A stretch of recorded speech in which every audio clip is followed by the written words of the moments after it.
Assalamualaikum warahmatullahi wabarakatuh. Alhamdulillahi rabbil alamin. Wassalatu wassalamu ala ashrafil anbiya'i wal mursalin sayyidina wa maulana Muhammadin wa ala alihi wa sahbihi ajma'in. Subhanaka la ilma lana illa ma 'allamtana innaka antal alimul hakim. Rabbi shrah li sadri wa yassir li amri wahlul 'uqdatam min lisani yafqahu qawli. Hadirin teman-teman sekalian, ya. Ada satu hal yang menarik di dalam dalam kitab fikih Islam yang ditulis oleh Haji Sulaiman Rashid. Beliau membahas tentang darah dari perempuan, yaitu ada 4 pembagiannya di sini. Yang pertama darah haid, darah nifas, darah penyakit, dan 3 pembagian darah. Darah haid, darah nifas, dan darah penyakit. Nah, beliau menjelaskan bahwasanya haid itu paling cepat hanya 1 hari 1 malam. Dan paling lambat itu 15 hari 15 malam. Dan normalnya haid itu adalah 6 hari 6 malam dan 7 hari 7 malam. Jika haid itu lebih dari 15 hari 15 malam, maka perlu kita menanganinya, yaitu membawa perempuan ini ke rumah sakit agar dia diberikan obat. Nah, begitulah beliau menjelaskan terkait dengan haid dengan sangat jelas, teman-teman sekalian. Nah, dan juga beliau juga menjelaskan bahwasanya haid itu terjadi pada perempuan ketika dia pada masa berumur sudah balik, dan paling cepat yaitu haid itu pada masa umur 9 tahun dan berhentinya pada umur 60 tahun. Nah, teman-teman sekalian, kenapa kita penting membahas tentang haid ini? Nah, teman-teman sekalian, bahwasanya kalau kita mempunyai anak, keponakan, dan dia terjadi haid yang begitu cepat kayak 9 tahun ataupun yang terlalu lambat, maka kita tidak merasa ketakutan gitu. Oh, saya itu emang kayak terlalu cepat gitu, kayak 9 tahun itu terlalu cepat. Bahkan kalau kami dulu di SD, ada anak kelas 4 SD itu kan kira-kira umur 9 tahunan gitu kan. Tiba-tiba dia sudah haid itu. Ada yang mengatakan dia subur lah, ada yang mengatakan itu penyakit lah. Padahal itu memang alami dari diri perempuan tuh, kalau paling cepat tuh emang umur 9 tahun. Dan jika kita tahu dalam fikih ini itu merupakan masa haid yang sangat cepat, ya kita nggak terkejut, ya itu maka itu sudah emang masanya gitu. Nah, begitu teman-teman sekalian. Dan di kitab ini pun dijelaskan bahwasanya Rasulullah Shallallahu Alaihi Wasallam itu beliau menjelaskan bahwasanya, nih saya bacakan hadisnya teman-teman sekalian. Nah, an Aisyah anna Fatimah binta Abi Hubaishin kanat tustahadu faqala laha Rasulullah sallallahu alaihi wasallam inna damal haidhi damun aswadu yu'rafu fa idza kana dhalika fa amsiki 'anis salati fa idza kana al-akharu fatawaddai wa salli. Nah, dari Aisyah Ummul Mukminin radhiyallahu taala anha, sesungguhnya Fatimah binti Abi Hubaish telah berdarah penyakit atau haid. Nah, kanat tahadu, berdarah penyakit.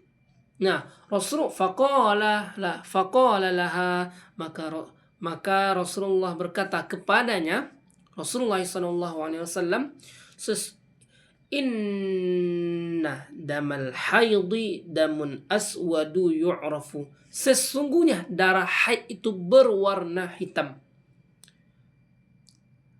Aswadu yu'rafu, dikenal oleh kaum perempuan. fa idza kana dzalika famsiki 'anis salati fa idza kana al-akharu fatawaddai wa shalli. Maka apabila darah semacam itu, hendaklah engkau meninggalkan salat. Apabila engkau darah itu seperti itu, apabila keadaan darah tidak seperti itu, hendaklah engkau berwudu dan melaksanakan salat. Nah, secara tekstual, saya menjelaskan ini secara tekstual ini, bahwasanya darah haid itu berwarna hitam atau berwarna kecoklatan. Nah, kalau misalkan darah itu tidak berwarna seperti itu, bentar. Kalau misalkan darah haid itu berwarna coklat atau warna hitam, itu hendaklah kata Nabi mereka meninggalkan sholat atau tidak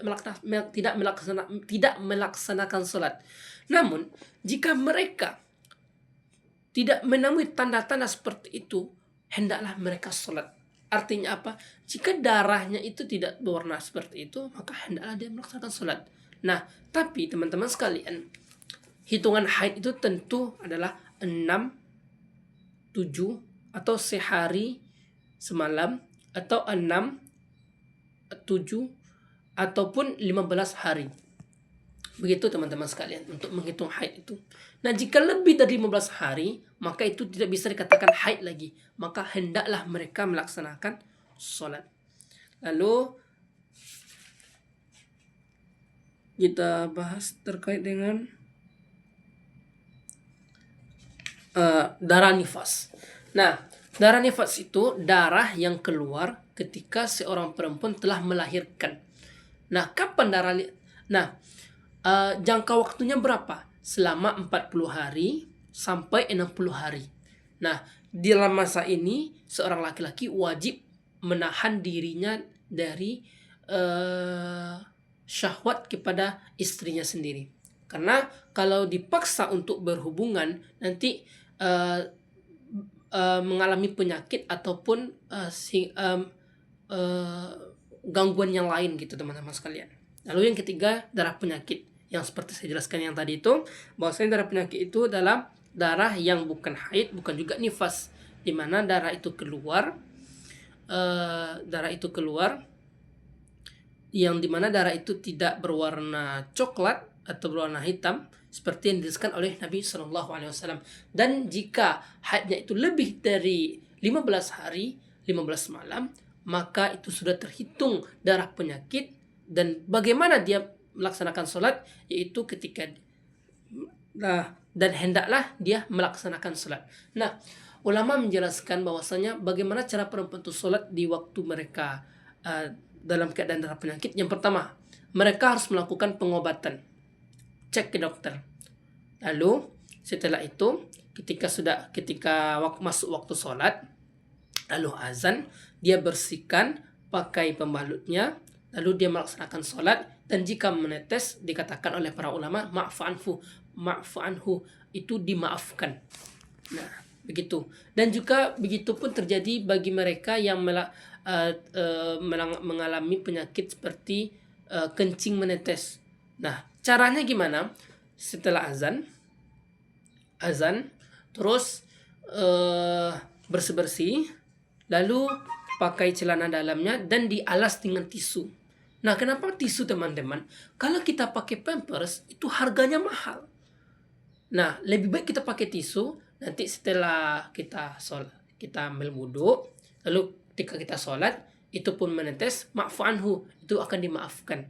Nah, saya sedikit menambahkan teman-teman, sunnah Rasulullah SAW mengajarkan agar kita terhindar dari penyakit kencing menetes ini, itu kita melaksanakan kalau kita mau kencing ataupun berak atau buang air besarnya itu dengan cara kita jongkok. Nah, saya contohkan teman-teman, kalau kita kencing itu ini gini, kakinya ini, kaki kiri jadi tumpuan, kaki kanan jadi sini, jadi kini kencing kayak gini. Lalu kalau sudah kita berdehem ya seperti itu. Lalu kalau sudah kaki kirinya jadi tumpuan, kaki kanannya juga gini. Nah, gitu teman-teman. Dan kalau kita mau buang air besar pun kayak seperti itu. Salah, astagfirullah. Kalau kita mau buang air besar tentu kita menjongkok. Nah, gitu teman-teman sekalian. Mungkin sekian dulu video yang sangat panjang ini. Saya cukupkan dulu. Insya Allah semoga mudah dipahami dan juga dan bermanfaat untuk kita semua. Kalau misalkan penjelasannya berbelit-belit bisa dipertanyakan di kolom komentar. Sekian, terima kasih. Assalamualaikum warahmatullahi wabarakatuh.